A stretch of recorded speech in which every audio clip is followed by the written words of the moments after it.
Puji nama Tuhan, Shalom. Haleluya, sekali lagi dong kata Shalom. Wow, selamat pagi brother, sister, bapak ibu saudara semuanya. Saya percaya kabar kita pagi hari ini luar biasa semuanya, amin. Karena kita punya Tuhan yang luar biasa. Dan hari ini kita masuk di bulan Mei, di minggu pertama. Patutlah kita datang dengan ucapan syukur dan terima kasih sama Tuhan, sebab Tuhan Yesus baik. Sekali lagi kita berikan tepuk tangan buat Tuhan Yesus. Haleluya. Mari yuk coba sebelum kita mulai, coba tengok kanan kiri, depan belakang, kasih senyum yang terbaik, katakan Tuhan baik. Bagi kamu, baik bagi saya, dan bagi kita semuanya. Haleluya. Puji Tuhan. Mari sebelum kita mulai, kita mau satu dalam doa. Bapa di surga, pagi hari ini kami merendahkan diri di hadapan-Mu. Kami mencari wajah-Mu Tuhan. Kami datang ke gereja-Mu karena kami rindu, karena kami cinta sama Tuhan. Kami rindu ketemu dengan Engkau di tempat ini Bapa. Datanglah kerajaan-Mu, jadilah kehendak-Mu di tempat ini seperti di surga. Biar melalui doa, pujian, dan penyembahan kami, Engkau disenangkan di atas segala-galanya. Terpujilah nama-Mu, kami siap memuji-Mu. Haleluya, sama-sama katakan amin. Sekali kita berikan tepuk tangan buat Tuhan Yesus. Haleluya.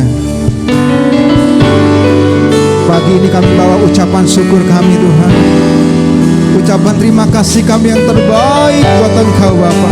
Haleluya.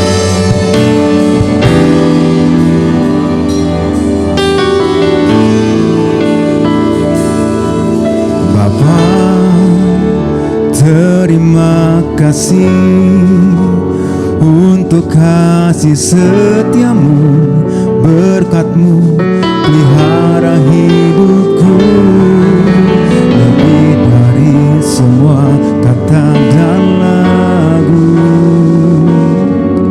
Ku angkat hatiku menyembah-Mu,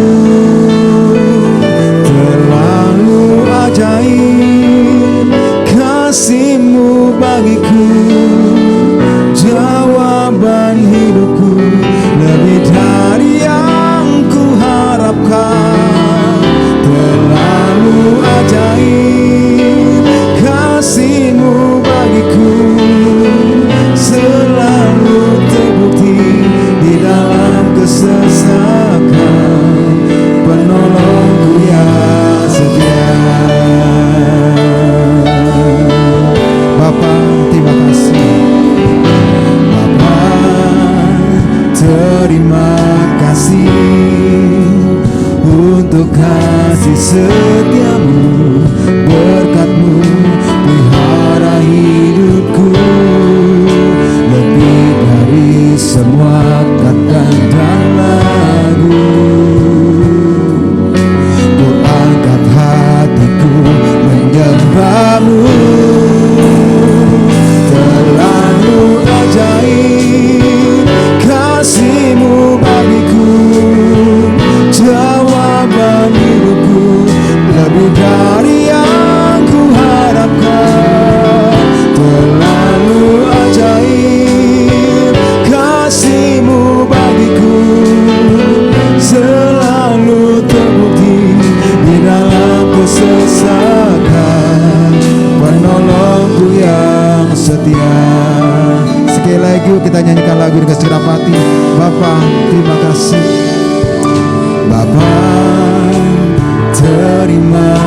kasih untuk kasih setiamu, berkat-Mu pelihara hidupku, lebih dari semua kata dan lagu. Ku angkat hatiku menyembah-Mu, terlalu ajaib kasih-Mu bagiku, jawaban hidupku, lebih dari yang ku harapkan. Terlalu ajaib kasih-Mu bagiku, selalu terbukti di dalam kesesakan. Oh, terlalu ajaib, terlalu ajaib kasih-Mu bagiku, jawaban hidupku, lebih dari yang ku harapkan. Terlalu ajaib kasih-Mu bagiku, selalu terbukti di dalam kesesakan, penolongku yang setia. Mari angkatan kita sama kata terlalu ajaib Tuhan. Terlalu ajaib kasih-Mu bagiku, Kaulah jawaban hidup kami, lebih dari yang ku harapkan. Terlalu ajaib kasih-Mu bagiku, selalu terbukti di dalam kesesakan, penolongku yang setia.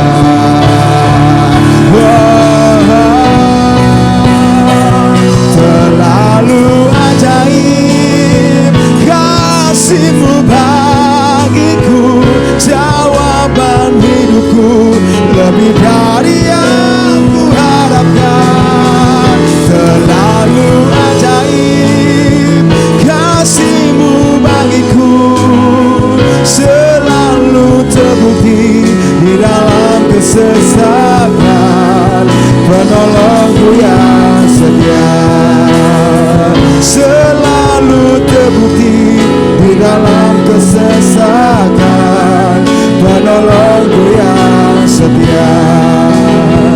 Selalu terbukti di dalam kesesakan, penolongku yang setia.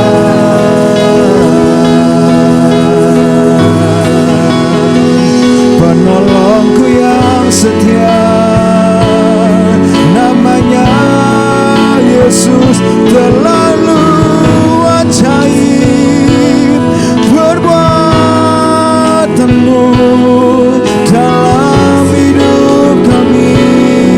Oh, ku sembahkan, ku tinggikan Engkau, Yesus Tuhan.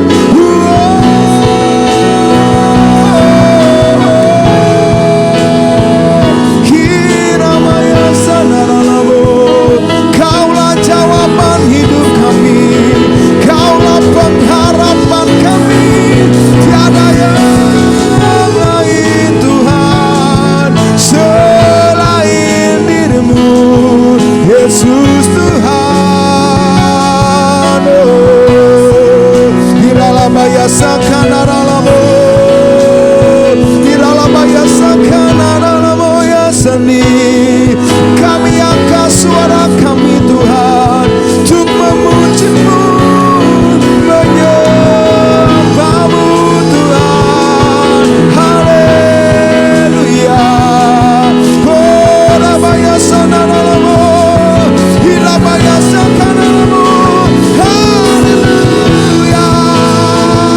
Oh, rabaya sakanaralamu, oh, rabaya sakanaralamu ya se. Tinggikan nama-Mu Tuhan di atas segalanya, Yesus, Yesus Tuhan.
Jamah kami Tuhan, lawat kami ya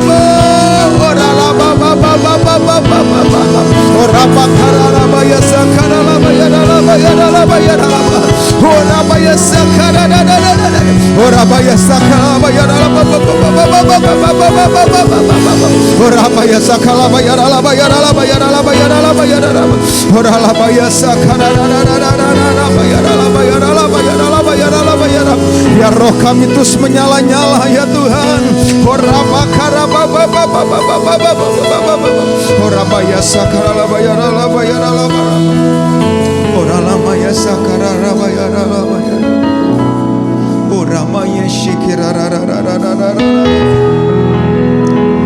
Terus mengalir Roh Kudus. Yes.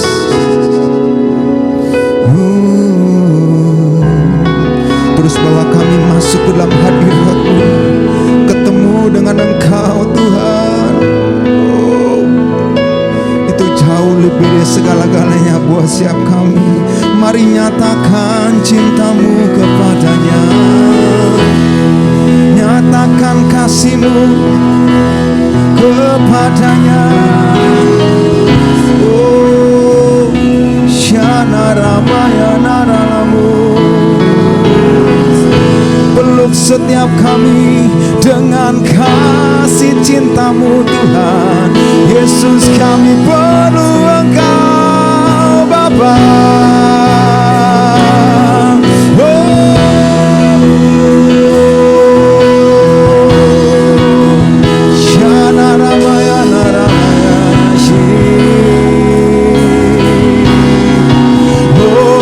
Panggil nama Yesus, nama yang ajaib, nama yang luar biasa. Namanya Yesus, nama di atas segala nama.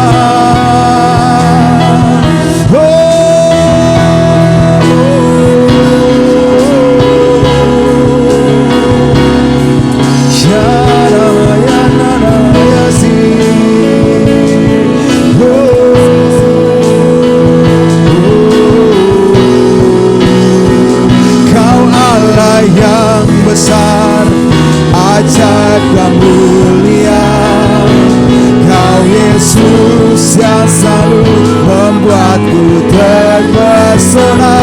Segala pujian bagi-Mu ya Tuhan, hanya Kau yang layak doa. Oh, Kau Allah yang besar, Kau Allah yang ajaib dan mulia ya Tuhan. Kau Yesus yang selalu membuatku terpesona. Segala pun, mari yang terpesona sama Tuhan, saya undang kita semua bangkit berdiri saudaraku. Come on. Hanya Kau yang layak doa. Kau Allah yang besar, Kau Allah yang besar. Come on.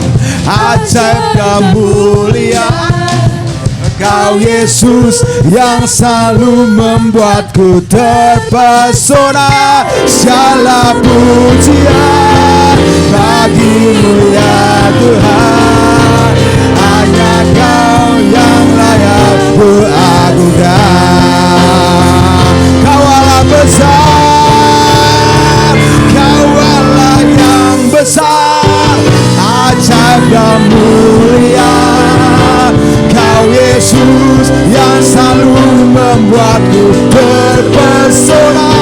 Segala pujian bagi-Mu ya Tuhan, hanya Kau yang layak ku agungkan. Hanya Kau yang layak ku agungkan. Wow. Hanya Kau yang layak ku agungkan. Sorak-sorai bagi Allah kita yang Raja. Haleluya. Mari Bapak Saudara, kita siapkan hati kita memberi firman Tuhan. Bapa, kami bersyukur hari Sabat yang begitu indah. Tuhan izinkan kami memuji-Mu, menyembah-Mu, biar hanya Engkau yang kami senangkan Tuhan.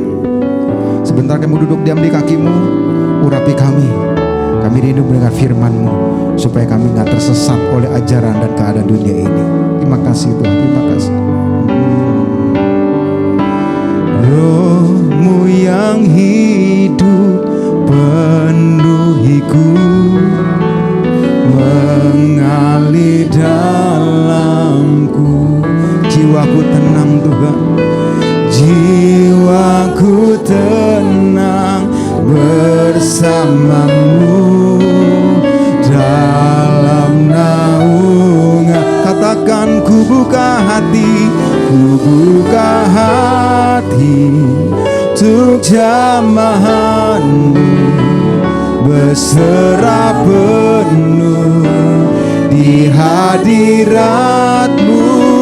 Kau ambil alih seluruh hidupku, di altar-Mu menyembah-Mu.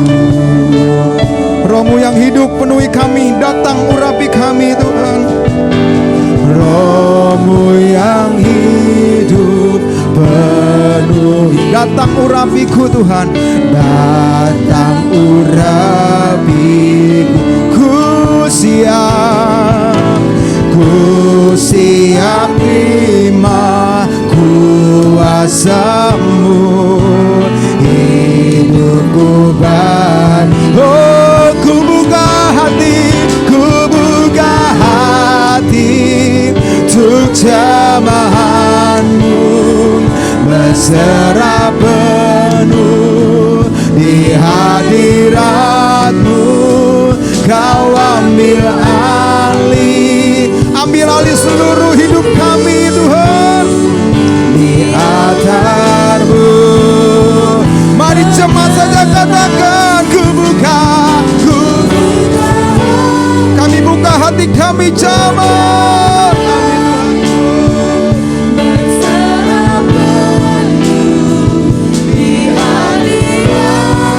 Kau ambil alih seluruh hidup kami Tuhan.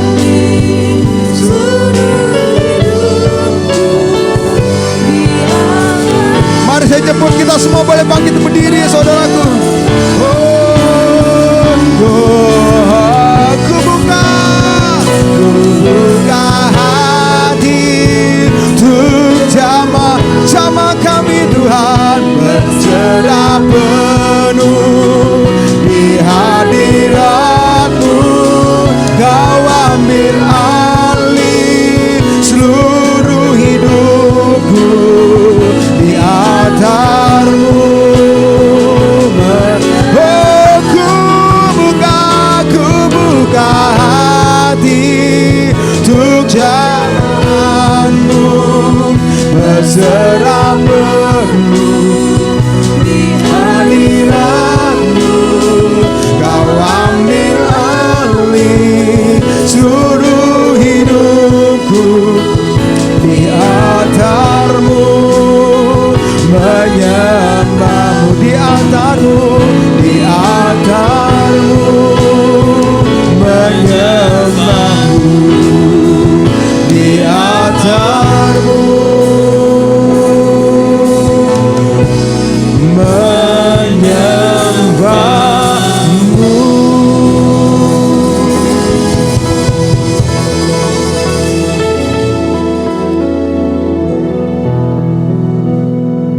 Bapa, kami sungguh bersyukur Engkau Allah yang baik, Allah yang besar, Allah yang dahsyat, sekaligus Allah yang peduli sama kami Tuhan. Dan kami sungguh bersyukur Engkau boleh mengangkat kami sebagai anak-anak-Mu. Kami bukan orang yang terhilang, tetapi kami adalah orang-orang yang sudah diselamatkan.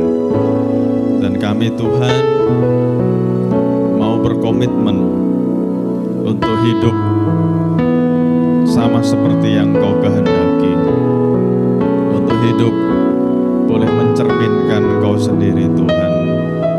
Terima kasih Bapa, terima kasih Bapa. Terima kasih untuk pujian, penyembahan, pengagungan yang sudah boleh kami naikkan. Kami percaya Tuhan kalau kami lakukan itu dengan sungguh-sungguh dari hati kami, Engkau akan berkenan dan disukakan. Terima kasih Bapa. Dan kami percaya waktu Engkau disukakan, hati kami melekat sama Tuhan. Engkau tahu isi hati kami, dan perkara-perkara yang ajaib dan besar Engkau sediakan buat kami. Dan kami percaya Tuhan dalam ibadah ini, yang sakit disembuhkan dalam nama Tuhan Yesus, yang susah dihiburkan dalam nama Tuhan Yesus, yang lemah dikuatkan dalam nama Tuhan Yesus. Bahkan setiap kami diberi pengharapan yang baru. Terima kasih Bapa, terima kasih Bapa. Kami mau dengar isi hati Tuhan. Kau memberkati setiap anak-anak-Mu yang sudah hadir, juga untuk setiap anak-anak-Mu yang sudah melayani. Kau berkati mereka makin dahsyat lagi. Terima kasih Bapa. Sekarang Kau urapi kami untuk boleh kembali belajar isi hati Tuhan. Kami mau semakin mengerti, kami mau semakin diperlengkapi, dan kami mau semakin hidup benar Tuhan. Kau urapi setiap kami tidak terkecuali Tuhan, jaga konsentrasi kami. Kami mau fokus dengar isi hati Tuhan, kuasai setiap hal Tuhan. Ruangan ini setiap alat yang dipakai Engkau menguasai Tuhan.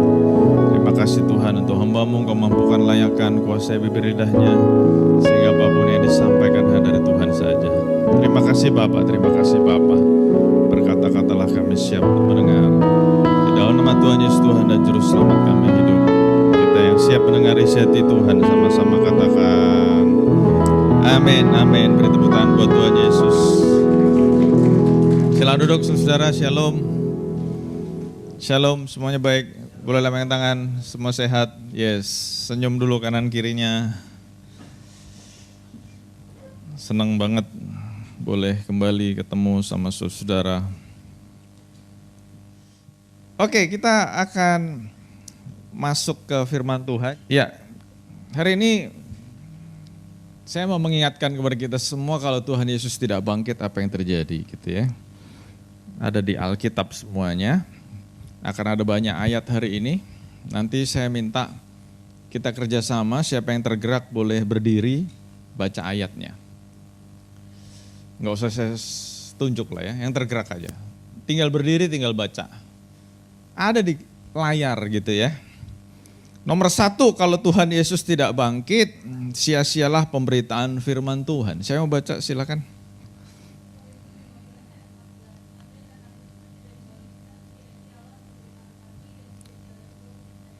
Yes, thank you Tere. Nomor 1, kalau Tuhan Yesus tidak bangkit, sia-sialah pemberitaan firman Tuhan. Jadi buat saya, buat Sony yang khotbah kemana-mana, sia-sia kita Son. Kalau Tuhan Yesus nggak bangkit, khotbah kemana-mana, mau ngotbahin apa? Tuhannya mati, gitu kan? Tapi bersyukur kita punya Tuhan yang bangkit. Jadi pemberitaan firman Tuhan tidak sia-sia. Pemberitaan firman Tuhan adalah esensi dari kekristenan. Sudah pernah saya sampaikan, kita percaya Alkitab yang isinya 66 buku itu adalah firman Tuhan yang tidak mungkin salah. Tidak mungkin salah. Jadi kalau ada ajaran-ajaran yang bilang Alkitab salah, ajaran kontradiktif dan sebagainya, saya mau katakan bacanya belum lengkap, bacanya belum benar, bacanya belum sungguh-sungguh.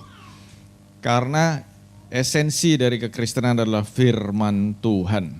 Nomor 2, kalau Tuhan Yesus tidak bangkit, siapa yang mau baca?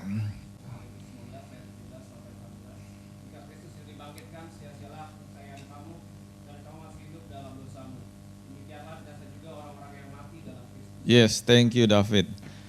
Kalau Tuhan Yesus tidak bangkit, sia-sialah kepercayaan kita. Jadi kita yang udah percaya Tuhan Yesus sia-sia. Kenapa? Tuhannya mati. Nah, kita bersyukur kita punya Tuhan yang hidup. Makanya kepercayaan kita tidak sia-sia. Bahkan dikatakan kalau Tuhan Yesus tidak bangkit, kita masih hidup dalam dosa. waduh, kalau masih hidup dalam dosa ya mana mungkin diselamatkan. Jadi kita bersyukur kita punya Tuhan yang bangkit.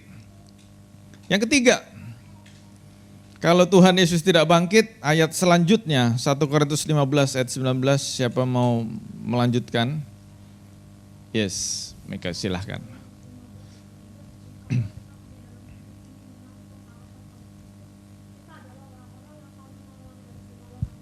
Yes, thank you Mika. Kalau Tuhan Yesus tidak bangkit, kita adalah orang yang paling malang, paling kasihan. Bahasa Jakartanya paling sial. Orang Kristen ini dikatakan paling malang kalau Tuhan Yesus tidak bangkit. Kenapa? Kita udah hidup sungguh-sungguh, udah melayani sungguh-sungguh, yang lain masih tidur, kita udah bangun pagi-pagi buat doa, yang lain masih jalan-jalan, kita udah ke gereja, yang lain masih kuliner di pasar, masih goes, masih apapun, kita udah siap-siap ke gereja. Yang mengerikan orang-orang tidak menjaga kekudusan, tapi kita jaga kekudusan. Kalau Tuhannya tidak bangkit, sia-sia kita. Paling malang, hidupnya udah berjuang, Tuhannya tidak bangkit. Makanya kita bersyukur karena kita punya Tuhan yang hidup. Kita bukan orang paling malang, tapi kita adalah orang yang paling beruntung. Boleh katakan kanan kirinya, beruntung.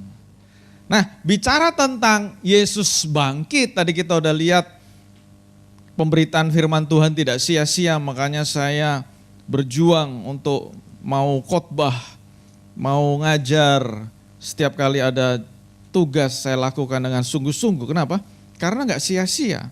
Terus karena Tuhan bangkit, kepercayaan kita tidak sia-sia, kita sudah tidak hidup dalam dosa, dan kita adalah orang-orang yang paling beruntung. Kenapa kita beruntung? Selain Tuhan menyediakan berkat, selain Tuhan menyediakan pemeliharaan, selain Tuhan menyediakan penyertaan perlindungan, ada satu hal lagi, Tuhan menyediakan keselamatan. Kita yang percaya kepada Tuhan Yesus Kristus, kita memiliki keselamatan.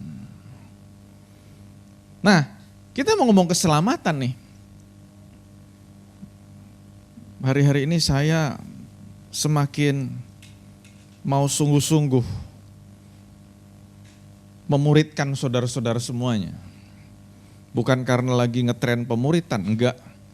Tetapi saya sadar waktunya udah semakin singkat, semakin dekat. Kita ini lagi di ujung-ujung dari akhir zaman. Ujung dari akhir zaman. Jadi kalau udah akhir zaman udah di ujungnya nih, udah mau selesai. Tanda-tandanya udah jelas. Makanya saya mau pastikan kita semua adalah orang-orang yang diselamatkan. Nah, bicara tentang keselamatan, kita lihat ada 3 hal yang saudara harus ngerti. Nomor 1, keselamatan itu bisa hilang loh. Kita percaya bahwa keselamatan bisa hilang. Ada beberapa orang Kristen yang percaya sekali selamat tetap selamat. Makanya hidupnya gak karu-karuan. Makanya hidupnya gak mau berjuang. Makanya kerohaniannya tidak dijaga. Tetapi firman Tuhan menjelaskan dengan clear, dengan jelas. Keselamatan itu bisa hilang. Nah, kita lihat ayatnya. Saya mau baca. Matius 7.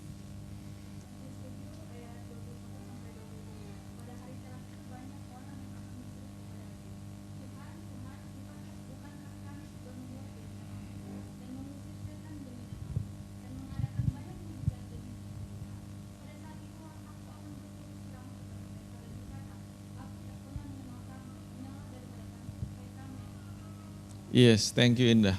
Ini ayat yang mengerikan buat hamba-hamba Tuhan terus terang. Di sini dikatakan, Tuhan, bukankah kami bernubuat demi namamu, mengusir setan demi namamu, mengadakan mujizat demi namamu? Itu kerjaannya siapa? Kerjaannya hamba Tuhan. Nah, kalau udah level hamba Tuhan aja dikatakan pada hari terakhir. Terus ayat 23, Saat itulah aku akan berterus terang kepada mereka berkata, aku tidak pernah kenal kamu, enyah daripadaku. Waduh, level hamba Tuhan aja bisa kehilangan keselamatan. Saya tidak menganggap hamba Tuhan lebih tinggi, enggak. Tapi apalagi orang yang tidak terlibat dalam pelayanan. Hamba Tuhan kan yang terlibat dalam pelayanan ya. Apalagi kalau orang tidak terlibat dalam pelayanan. Jadi ayat ini jangan diterjemahin gini loh. Itu yang pelayanan aja bisa kehilangan keselamatan. Kalau gitu gue gak usah pelayanan. Itu pemahaman yang salah. Mestinya ngomongnya gini. Orang yang melayani Tuhan aja bisa tidak diselamatkan. Apalagi yang tidak melayani. Makanya selagi masih ada kesempatan, yuk melayani sungguh-sungguh. Melayani sungguh-sungguh. Keselamatan bisa hilang. Ayat berikutnya. Ini contoh kasus keselamatan bisa hilang. Orang ini namanya Yudas. Boleh baca ayat selanjutnya?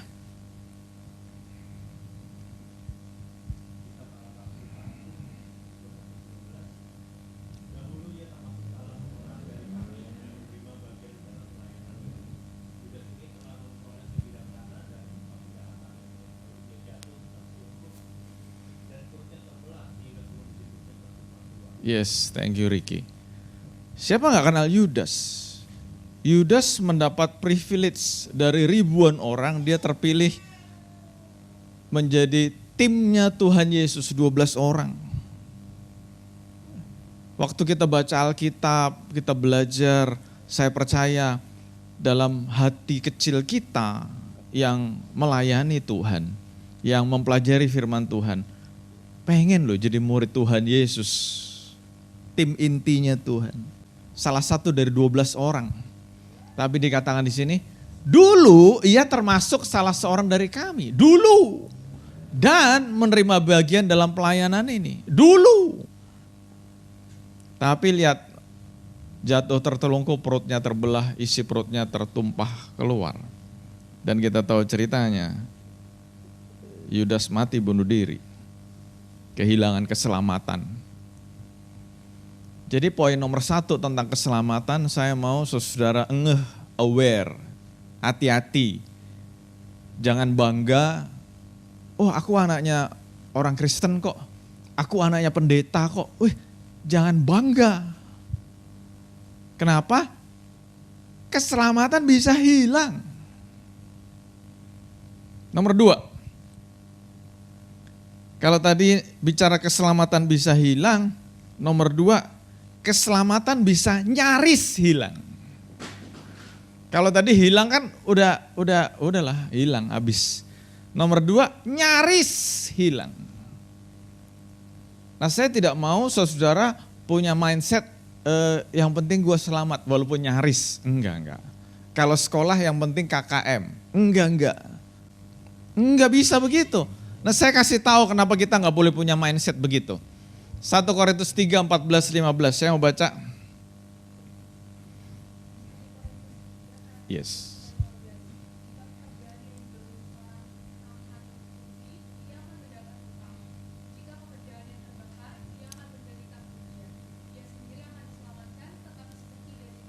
Yes, thank you Susan.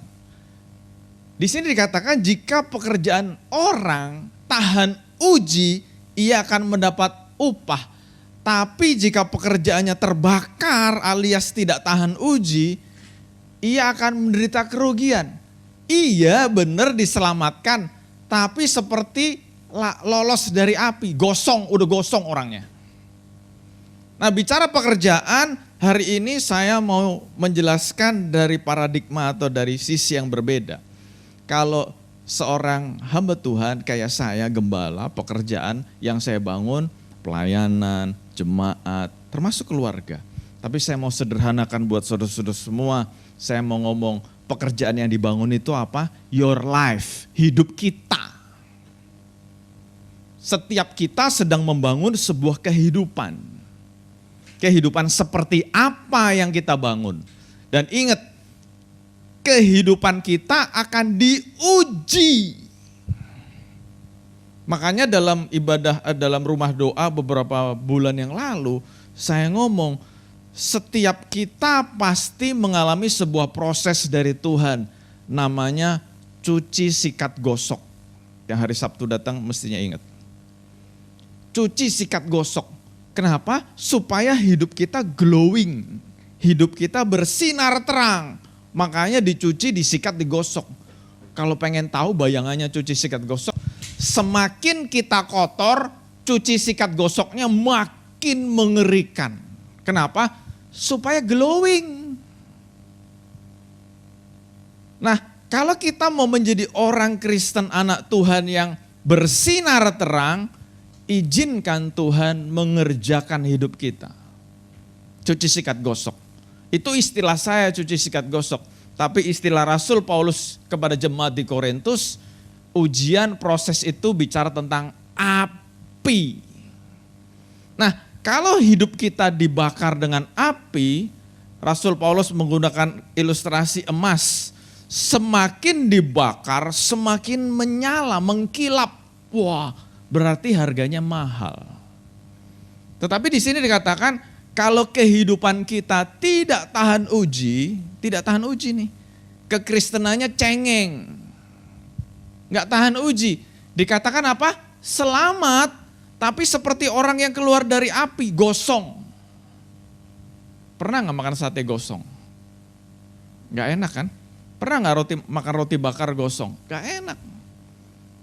Kelihatannya juga nggak enak, ini gosong. Nah, saya waktu mempersiapkan khotbah ini, saya baca, saya ngebayang gini, ada orang-orang gosong yang masuk surga. Kenapa? Karena hidupnya tidak tahan api, tidak tahan uji. Tetap selamat gak? Tetap. Tapi kayak orang gosong. Maksudnya apa? Next slide. Ini pelajaran yang panjang sebetulnya, saya akan singkat aja. Nyaris kehilangan keselamatan, masuk surga, masuk.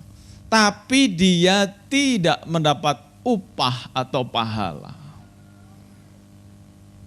Saya pernah khotbah, ingat banget karena ada di catatan khotbah.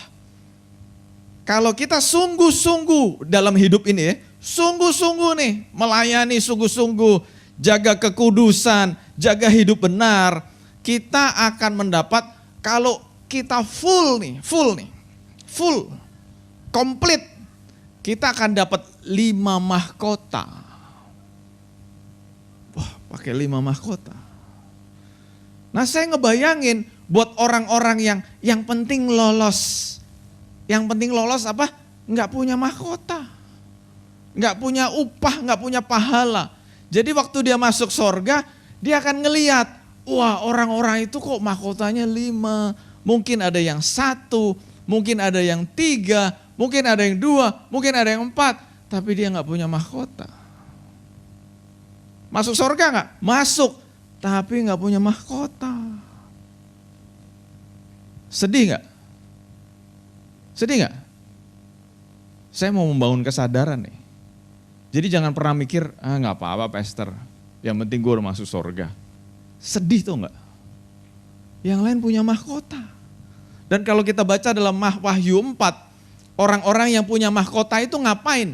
Mereka akan mempersembahkan mahkotanya kepada Yesus Kristus. Tersungkur mempersembahkan mahkotanya kepada raja di atas segala raja. Terus yang gak punya mahkota ngapain? Garuk-garuk kepala. Aduh, aku bawa apa ya? Nah, kalau kita sungguh-sungguh mengasihi Yesus, kalau saudara lagi jatuh cinta, kita mengasihi seseorang dengan sungguh-sungguh, kita pengen memberi sesuatu. Yang setuju kata Yesus. Masa kalau sayang sama orang, kita gak mau kasih apa-apa. Kita pengen memberi sesuatu.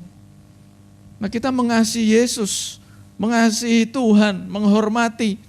Tapi kita gak punya mahkota, jadi mau kasih apa? Terus yang kedua, yang B, kita kan sering dengar memerintah bersama dengan Tuhan. Memerintah bersama dengan Tuhan. Kita sering dengar gitu ya. Terus secara logika, kalau memerintah bersama dengan Tuhan, siapa yang diperintah? Siapa yang diperintah? Kalau semuanya memerintah bersama dengan Tuhan nih. Terus siapa yang diperintah? Yang diperintah yang orang-orang gosong tadi. Yang penting lolos. Wah, itu mengerikan. Kenapa? Secara manusiawi kita nih ngelihat kok orang itu memerintah. Tapi kok ada orang-orang yang diperintah. Nah, orang-orang yang diperintah, saya pakai kata-kata gini, kasihan deh lu, di dunia diperintah, masuk surga diperintah-perintah juga. Jadi jangan punya pikiran yang penting lolos. Enggak, kita mau memerintah bersama dengan Tuhan. Dan itu yang C, penuh dengan kemuliaan dan kehormatan di hadapan Tuhan. Yang ketiga, keselamatan yang sempurna. Saya mau baca.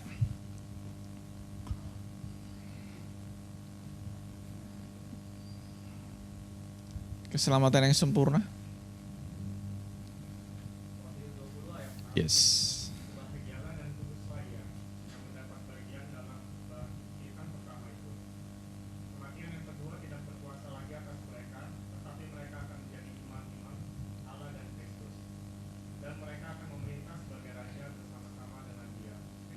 Yes, thank you Daniel. Di sini dikatakan keselamatan yang sempurna itu memerintah bersama dengan Kristus, menjadi imam Allah dan Kristus. Semuanya berarti pengen selamat sempurna ya.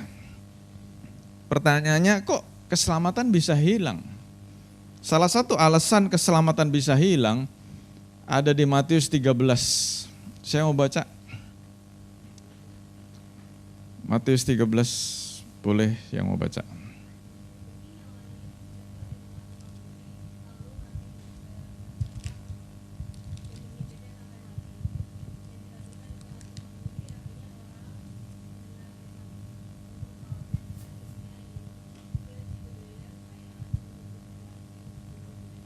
Yes, thank you Van. Keselamatan bisa hilang ada beberapa penyebab. Tapi hari ini saya tergerak untuk mengangkat alasan ini. Keselamatan bisa hilang kalau menurut Matius 13 ayat 22 ada dua faktor. Faktor yang pertama adalah kekhawatiran. Orang kalau khawatir ternyata bisa kehilangan keselamatan. Jadi saya nggak akan tanya siapa yang suka khawatir, enggak. Ntar malah malu kan. Berarti gue hilang dong keselamatannya. Bisa, makanya jangan khawatir. Ayatnya jelas, jangan kamu khawatir. Orang kalau khawatir itu berarti mempertanyakan kuasa Tuhan. Nah itu kan bahaya.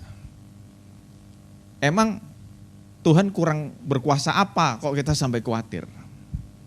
Nah tapi saya mau ngomong aplikasinya, karena saya membayang-bayangkan. Tuhan kalau khawatir kenapa bisa kehilangan keselamatan? Oh iya, saya dapat bayangannya gini. Orang kalau khawatir, dia pasti cari jalan lain. Ya enggak? Ini ada, misalnya ada orang tua, anaknya sakit enggak sembuh-sembuh. Tiap hari dikotbain, percaya Tuhan, tapi nggak sembuh-sembuh. Tiap hari gitu. Mungkin ada yang punya bisnis, kok minus terus. Tuhan ngomong menyediakan, tapi minus terus. Atau bahkan ada yang pengen banget punya jodoh, tapi nggak dapet. Gue kurang tebar pesona gimana gitu ya, udah pelayanan, udah di atas panggung, udah tebar pesona kemana-mana, tapi tetap aja gak dapet jodoh. Nah karena dia khawatir, tentang kesehatan anaknya, kesehatan sendiri mungkin, kesehatan siapa, khawatir dengan keuangan, khawatir dengan pasangan hidup. Tiba-tiba iblis datang dengan sebuah ide. Ada loh yang bisa sembuhin anak kamu, ada. Saya pernah loh ketemu beberapa orang kayak gitu. Jadi ini bukan bayangan saya doang, nyata. Sudah melayani dengan sungguh-sungguh, anaknya sakit nggak sembuh-sembuh. Terus tiba-tiba ada sebuah tawaran, ada loh yang bisa sembuhin, mau nggak? Orang pinter. Iya, orang tua kalau udah saking sayangnya sama anak, dia udah buta. Kenapa? Aduh, Tuhan kayaknya gak sayang sama aku. Aduh, kayaknya Tuhan gak merhatiin aku. Aduh, Tuhan kayaknya sayangnya sama Pastor Nathan doang, sama aku enggak. Mulai tergoda.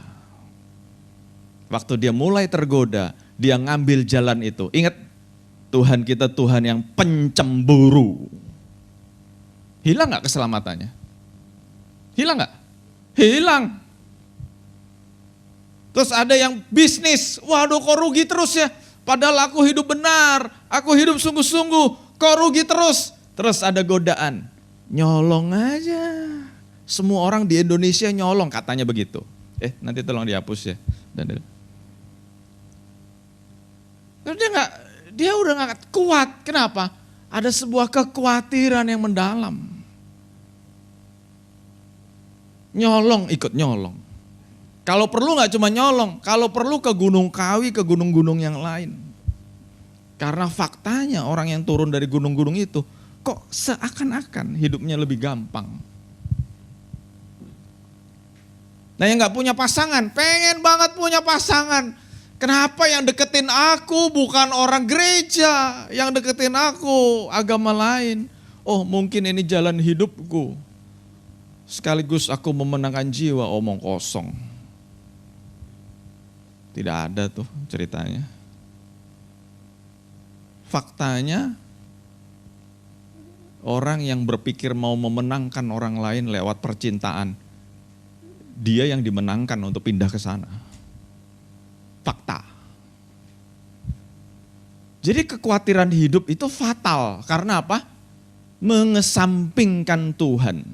Makanya waktu saya lagi siap, oh iya ya, ngeri. Orang yang punya kekhawatiran hidup, ngeri banget. Keselamatan bisa hilang. Terus yang kedua, tipu daya kekayaan. Makanya ya, saya sama. Kalau tadi sering dengar orang curhat, sama. Sering dengar orang cerita, orang kalau matre, saya ngomong sekali lagi ya, orang kalau matre, itu baca firman, dengar khotbahnya ngaco. Khotbahnya ngomong apa, firmannya ngomong apa, dia selalu terjemahin cuan, cuan, cuan. Apa sih? Berkat itu enggak selamanya sama dengan uang. Berkat itu tidak selamanya sama dengan harta benda. Berkat itu damai sejahtera, sukacita, kebenaran di dalam Yesus Kristus. Tapi orang kalau isinya duit aja, pikirannya duit aja, semuanya diartikan, ayo melayani Tuhan biar kaya. Ayo mengembalikan persepuluhan biar kaya. Apa sih? Apa gitu kan? Kita mengembalikan persepuluhan karena kita mengucap syukur. Kita say thank you kepada Tuhan yang sudah memberkati kita. Kita memberi persembahan, ucapan syukur, terima kasih Tuhan, Engkau sudah begitu baik buat aku. Tapi banyak orang dipelintir, mengembalikan persepuluhan, ngasih persembahan, ibarat investasi, ngasih 100 supaya dapat 1 juta. Ngasih 1 juta supaya dapat 100 juta, 100 kali lipat kan? Kalau gitu Bursa Efek Indonesia tutup aja, returnnya nggak sampai 100%. Enakan ngasih persembahan, returnnya 100%. Aduh, ingat, kita mengembalikan persepuluhan, kita memberikan persembahan karena kita mengucap syukur sama Tuhan yang sudah memberkati kita. bukan mancing Tuhan. Jadi dua hal ini mengerikan. Orang kalau udah pengennya kaya, rusak, semuanya rusak. Makanya firman Tuhan jelas, orang yang pengen kaya akan terikat dengan berbagai-bagai dosa. Terus ada yang nanya sama saya, oh berarti nggak boleh kaya ya? Salah, jangan dianggap begitu. Malah saya pegang prinsip anak Tuhan harus kaya. Tapi nggak boleh pengen kaya. Kenapa kita harus kaya? Karena lewat hidup kita Tuhan mau kita jadi berkat. Kita memberkati orang lain. Bukannya jadi parasit minta-minta. Tangannya bukan di bawah, di atas memberkati, memberi. Nah kalau kitanya nggak punya apa-apa, apa yang mau dikasih? Makanya saya pegang prinsip, kita harus punya sesuatu untuk diberikan. Tapi nggak boleh pengen kaya. Yang terakhir, kita semua pengen punya keselamatan yang sempurna kan? Iya enggak? Dan sudah hampir setahun, bahkan setahun lebih ya. Setahun lebih ya Rick ya. Kita khotbah level up. Hope Church punya tema setahun lebih ini level up. Semuanya harus naik. Semuanya harus tambah baik. Jadi bagus, level up. Dalam segala bidang. Segala bidang. Kerohaniannya harus level up. Skillnya harus level up. Nah, hari ini saya mau kita melihat ternyata bicara tentang level up ada di 2 Petrus 1 ayat 3 sampai 11. Apa sih yang mesti kita level up juga? Menambahkan iman kita. Imannya itu harus diperkuat, harus di level up. Iman itu apa sih? Percaya. Terus ditambahkan dengan apa? Kebajikan, berbuat baik. Makanya tadi saya pas banget juga ya, pakai terjemahan lain ngomongnya perbuatan baik. Nah hari Sabtu yang lalu hari Sabtu yang lalu di acara itu memang tidak secara publik, tapi waktu saya lagi di ruangan di belakang ada yang nanya sama saya, kan heboh di luar sana ya, mereka nanya jadi pastor yang penting kasih karunia atau perbuatan baik gitu kan, hari-hari ini lagi diadu nih, dibentrokin. Dan saya mau katakan, saya tidak mau terjebak dengan kelompok-kelompok itu. Kasih karunia penting enggak? Penting, kita tidak mungkin diselamatkan tanpa kasih karunia Tuhan, enggak mungkin. Tapi Yohanes 3 ayat 16 dengan jelas berkata, karena begitu besar kasih Allah akan dunia ini, sehingga dikaruniakan anaknya yang tunggal, supaya setiap orang yang percaya. Nah percaya itu kata-kata aktif. Gak mungkin orang ngomong percaya tapi do nothing, gak mungkin. Kayak saudara lagi sakit misalnya, ada yang sakit. Terus ada dokter yang terkenal. Terus saudara diceritain sama papa, sama mama, sama teman-teman. Dokter itu terkenal, hebat loh, bisa nyembuhin kamu. Terus iya saya percaya, tapi saudara tidak melangkah ke dokter itu, sembuh gak? Enggak mungkin. Terus saudara udah ke dokter itu ngasih resep, tapi saudara tidak tebus, sembuh gak? Enggak mungkin. Jadi percaya itu sebuah keaktifan. Jadi kalau saudara bilang, aku percaya Yesus Kristus adalah Tuhan dan Juru Selamat, do something. Percaya itu sebuah kata yang aktif. Harus ada tindakan. Makanya orang yang sudah menerima kasih karunia Tuhan, menerimanya dengan iman, imannya ditunjukkan dengan perbuatan baik. Sampai sini ngerti gak? Dulu saya tidak kenal dengan Pastor Lena, gak kenal. Tapi waktu saya jatuh cinta sama Pastor Lena, dia mengasihi saya, dia cinta sama saya, berasa gak saya? Berasa dong, masa gak berasa, emang gak punya perasaan. Karena saya tahu saya menerima cintanya, saya berubah dong. Yang dulunya cuek, Tapi waktu tahu sudah dicinta, disayang, diperhatiin, ada sebuah perubahan terjadi dalam hidup saya apa? Kemana-mana ingatnya Lina. Makan apa ingatnya Lina. Lihat-lihat apa ingatnya Lina. Nggak cuman inget doang, beliin dong. Itu kan ilustrasi yang gampang. Kalau kita sadar Tuhan mengasihi kita, mestinya kita juga berubah dan kita jadi, waduh, Tuhan mengasihi aku. Aku sudah terima kasih Tuhan yang besar banget.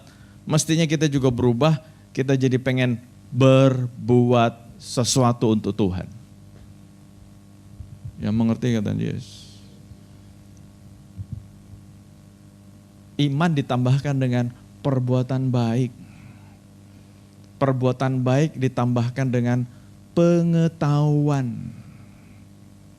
Pengetahuan akan firman. Makanya level up. Imannya ditambah dengan perbuatan baik. Ditambah dengan pengetahuan. Makanya harus mau belajar terus. Jangan gampang dibohongin sama dunia. Belajar terus. Waktu kita hobi belajar firman Tuhan, dunia mau ngomong apa? Salah lu. Gua udah tahu yang bener. Lanjut, penguasaan diri. Nah, kita harus belajar untuk menguasai diri. Kalau kita lagi di jalan nih, bersyukurlah kita tinggal di Indonesia. Dari kota yang paling keren namanya Jakarta, sampai kampung dusun terpencil di Indonesia. Waktu kita pakai jalan, Tuhan sedang menguji yang namanya penguasaan diri. Lagi jalan enak-enak lurus, ada aja yang motong. Set. Dan saya selalu heran, siapa itu yang ngajarin pengemudi motor ya. Kayaknya 90% pengemudi motor, kalau nyusul nih, kalau jalannya lebih cepat, selalu ngambil jalur kita. Kan saya mikir kalau lu lebih kencang, jalan aja terus. Kenapa ya kalau udah ngambil jalur, udah lebih cepat, selalu motong kita. Jadi maunya di depan kita. Kenapa lu mesti begitu? Gitu loh, saya sampai heran. Kenapa 90% kayak begitu?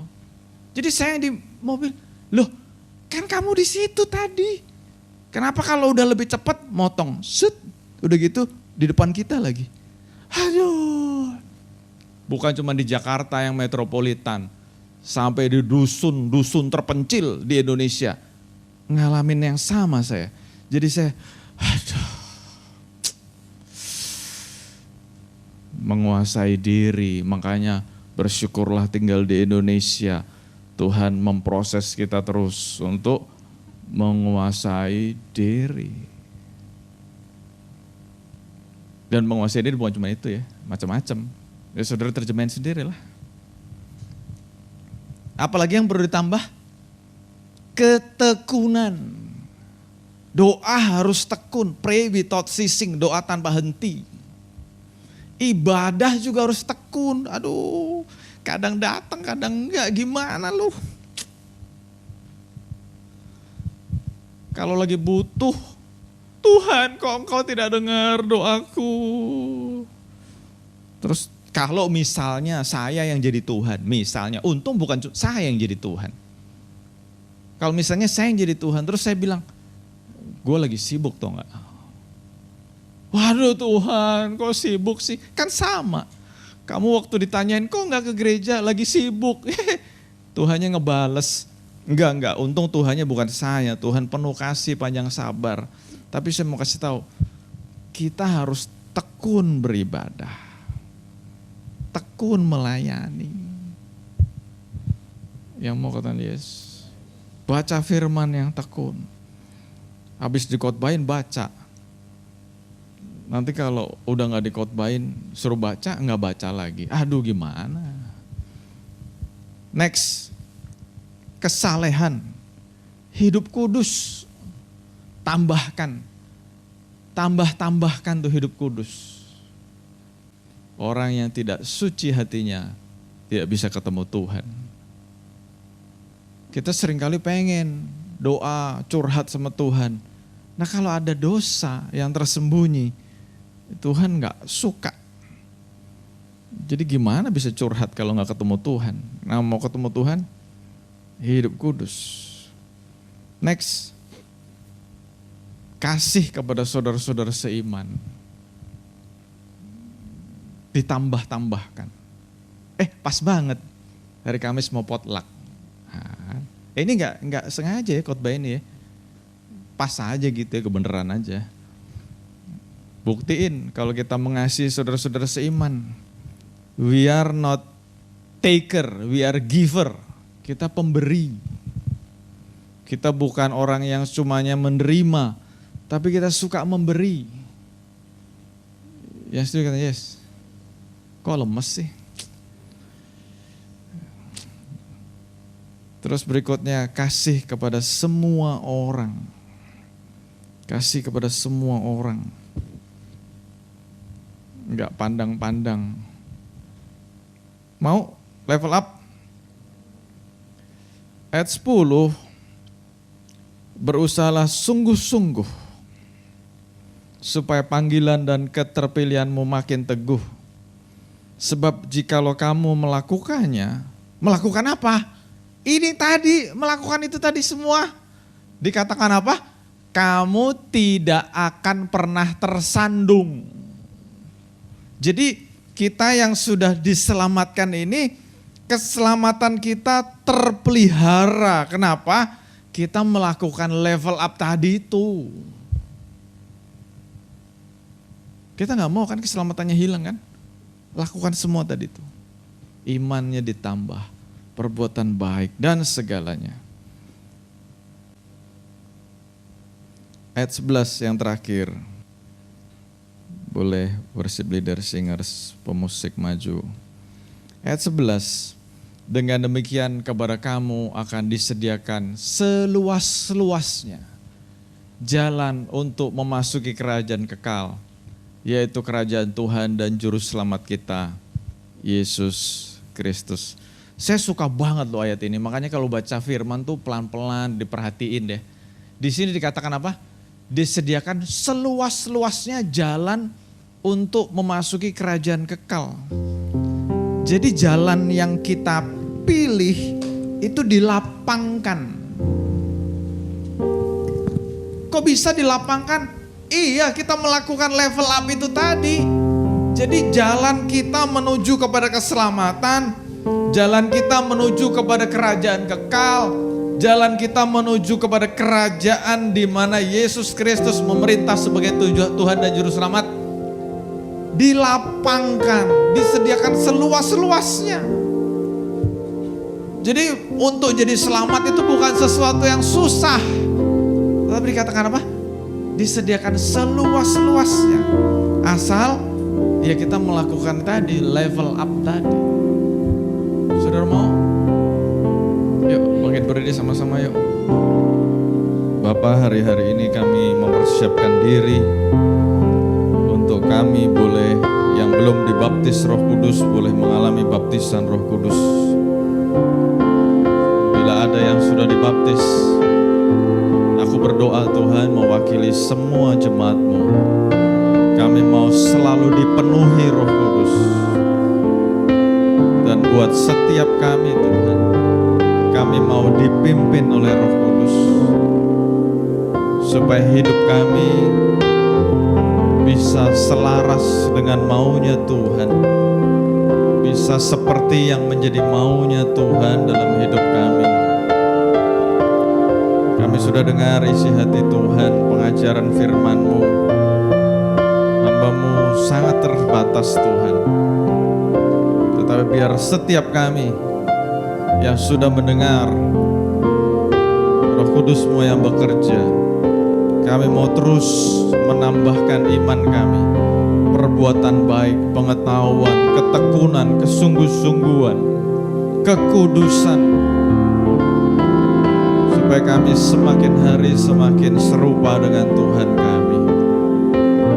Dan kami boleh mendapat jalan yang lapang untuk menuju kepada kerajaan Allah itu. Terima kasih Tuhan. Ucapan syukur yang tidak ada habis-habisnya Tuhan. Engkau begitu baik buat kami. Engkau bukan hanya memeliharakan hidup kami, bukan hanya memberkati kami, tetapi hari ini Engkau membukakan sebuah rahasia supaya kami boleh berjalan dalam jalan yang lapang menuju kepada keselamatan itu. Berjalan dalam jalan yang luas kepada keselamatan itu. Waktu kami mentaati isi hati-Mu, waktu kami mentaati perintah-perintah-Mu, Engkau sendiri yang berjanji, kita tidak akan tersandung, kita tidak akan kehilangan keselamatan kita. Kami bersyukur Tuhan untuk firman-Mu. Aku berdoa Tuhan, bukan hanya hamba-Mu yang menangkap, tetapi setiap kami yang sudah mendengar, kami menangkap rahasia ini. Kami mau lakukan level up ini, supaya kami tidak tersandung dalam pengiringan kami kepada Tuhan. Kami semua tetap selamat dengan sempurna, memerintah bersama Tuhan. Kami akan mendapat mahkota, kemuliaan, kehormatan itu. Terima kasih Bapa. Kau memberkati setiap anak-anak-Mu yang sudah hadir, berkati setiap anak-anak-Mu yang sudah melayani. Apapun yang kami kerjakan buat Tuhan tidak pernah sia-sia. Terima kasih Tuhan, dan kami akan mendapatkan kesempatan untuk memberi yang terbaik buat Tuhan. Kau juga memberkati tangan-tangan yang akan memberi, baik secara cash maupun yang akan melakukan e-giving. Kau memberkati. Kau sudah memberkati kami terlebih dahulu, dan kami akan membalas apa yang Kau sudah lakukan buat kami lewat persembahan kami. Berkati tangan-tangan yang akan memberi Tuhan. Kami bersyukur di dalam nama Tuhan Yesus, Tuhan dan Juru Selamat kami doa. Dan Bapak Ibu Saudara dikasih Tuhan, terimalah berkat yang berlimpah-limpah dari Allah Bapa, kasih sayang anugerah dari Tuhan kita Yesus Kristus, persekutuan yang manis dengan Roh Kudus yang terus memimpin, menguatkan, meneguhkan kita, ada selalu bersama dengan kita mulai hari ini bahkan sampai selama-lamanya. Ada bersama dengan kita berlimpah-limpah, dan kita semua yang diberkati Tuhan sama-sama katakan amin. Tuhan Yesus berkati. Ku mau selalu bersyukur, selalu bersyukur. Kau Tuhan yang setia, yang selalu menopang. Ku mau selalu bersyukur, selalu bersyukur. Kau Bapa-Ku yang setia, Kau Bapa-Ku yang setia, Kau Bapa-Ku yang setia.